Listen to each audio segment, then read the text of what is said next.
Lire, étudier les ouvrages des chrétiens d'antan, ceux qui ont fidèlement suivi le Seigneur, quel que soit le prix qu'ils avaient à payer, étaient des défenseurs de la foi apostolique, qui était transmise directement par les apôtres.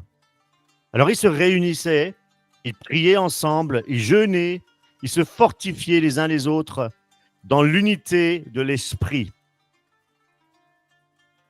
Il y avait une seule foi, un seul baptême, un seul esprit. Alors qui sont-ils?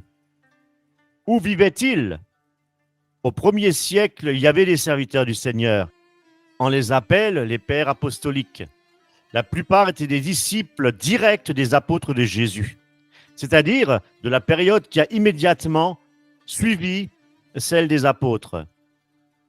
Les apôtres leur ont transmis la saine doctrine. Ils l'ont reçue non pas seulement sur du papier avec de l'encre, qu'on appelle les épîtres, mais encore par l'enseignement direct, une transmission orale. Et c'est pourquoi on parle de tradition apostolique qu'il ne faut pas confondre avec la tradition des hommes. Ces écrits tiennent une place très importante dans la littérature chrétienne primitive des premiers siècles. Ce sont des ouvrages qui sont effectivement bons à lire. Notez qu'ils ont été écrits par des hommes, à ne pas confondre avec l'écriture sainte, l'écriture qui a l'autorité divine.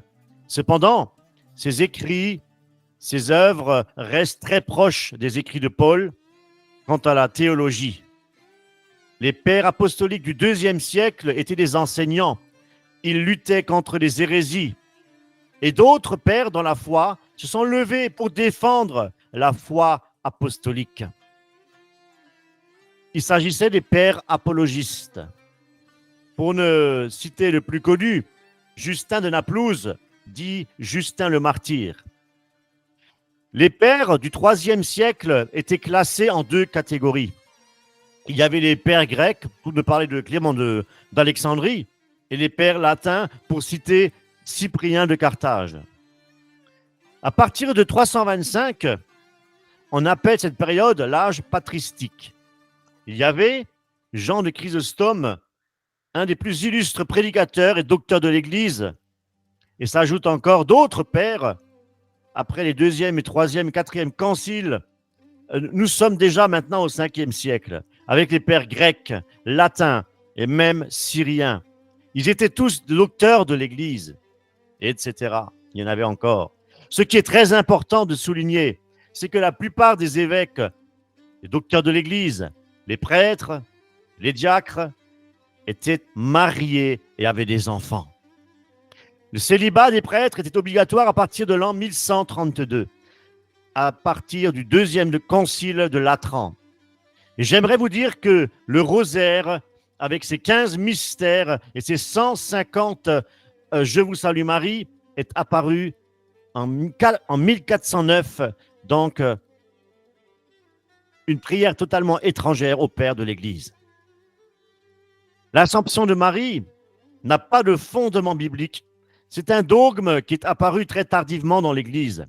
Et ce n'est qu'en 1950 que cette constitution de Pie XII a été officialisée comme une fête mariale. Donc, un dogme étranger au Père de l'Église. Il en va de même concernant le dogme de l'Immaculée Conception, proclamé en 1854 par le pape Pie IX, qui déclare que la Vierge Marie a été exemptée de péché originel. Les pères de l'Église n'ont jamais prôné cette doctrine. Et je terminerai avec le salut par les œuvres. Non, les pères de l'Église n'ont jamais affirmé et enseigné que nous sommes sauvés par les œuvres uniquement, mais par la foi et les œuvres bonnes que Dieu a préparées d'avance afin que nous les pratiquions. Vous avez bien compris que je ne suis pas catholique romain, mais bien évangélique, comme l'étaient les pères de l'Église. Et c'est pourquoi j'aimerais vous dire que les enseignements de l'Église des premiers siècles sont d'une richesse incomparable, de réels trésors spirituels pour enrichir justement notre foi évangélique. Et nous croyons que revenir aux sources de notre foi peut réellement apporter une profondeur et une richesse inestimable à notre vie spirituelle. Les trois termes que l'on retrouvait beaucoup durant l'Église primitive, l'Église des premiers siècles, étaient la foi, l'espérance et l'amour. Aujourd'hui, nous entendons parler de trois termes également: miracle, guérison et prospérité. Encore un évangile, encore un feu étranger, une doctrine étrangère à celle des pères de l'Église. Et j'aimerais terminer avec un texte, un écrit datant de la fin du 1er siècle. Il s'intitule Didache, qui signifie enseignement des apôtres. Et je vous invite à lire et à écouter l'intégralité de cette œuvre. Voici juste quelques extraits de ce texte très prophétique. Car au dernier jour, on verra se multiplier les faux prophètes et les corrupteurs, les brebis se changer en loups et l'amour en haine. Avec le progrès de l'iniquité, les hommes se haïront, se poursuivront, se trahiront les uns les autres. Et alors paraîtra le séducteur du monde, se donnant pour fils de Dieu. Il fera des signes et des prodiges. La terre sera livrée entre ses mains, et il commettra des iniquités telles qu'il n'en fut jamais commis depuis le commencement des siècles. Alors toute créature humaine entrera dans le feu de l'épreuve. Beaucoup se scandaliseront et périront. Mais ceux qui auront persévéré dans leur foi seront sauvés par celui-là même qui aura été un objet de malédiction. Alors apparaîtront les signes de la vérité. Le premier signe, les cieux ouverts. Le deuxième signe, le son de la trompette. Troisième signe, la résurrection des morts.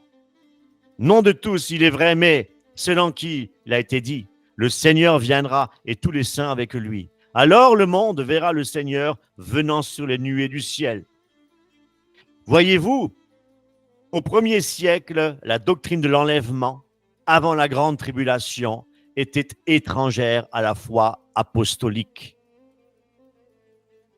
Que vous soyez adventiste, protestant, baptiste, pentecôtiste ou d'autres confessions religieuses en iste, je vous invite avec moi à découvrir les enseignements des premiers siècles de l'Église afin d'enrichir notre foi évangélique. Soyez richement bénis.